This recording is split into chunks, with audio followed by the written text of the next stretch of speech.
मंत्री बावनकुळे यांनी राज ठाकरे यांची भेट घेतली। शिवतीर्थ निवासस्थानी बावनकुळेंकडून राज ठाकरे यांची भेट, सदिच्छा भेट घेतल्याची बावनकुळे यांची माहिती।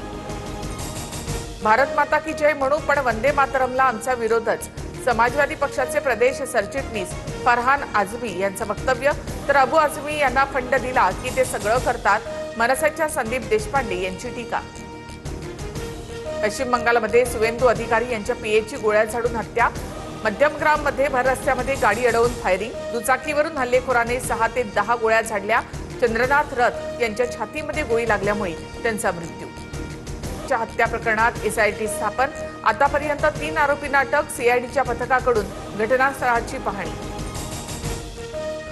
तामिळनाडूमध्ये सत्ता स्थापनेसंदर्भात विजय थलपतींकडून पुन्हा राज्यपालांची भेट। तर आधी बहुमताचा आकडा सादर करा, मग शपथविधी। राज्यपाल आर्लेकर यांची भूमिका, सूत्रांची माहिती। तामिळनाडूमध्ये सुद्धा भाजपचे राज्यपाल, देशभरात कोश्यारी नेमून लोकशाहीची गळचेपी। सत्ता स्थापनेच्या नाट्यावरून संजय राऊतांची टीका। तर काँग्रेसच्या डीएमकेच्या पाठीत खंजीर खुपसला, उद्या ठाकरेंचीही साथ सोडतील, नवनाथ बन यांचा निशाणा।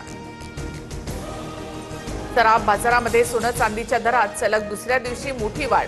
सोनं 1600 रुपयांनी तर चांदी तब्बल 8000 महागली। जीएसटीसह सोनं 1,56,000वर।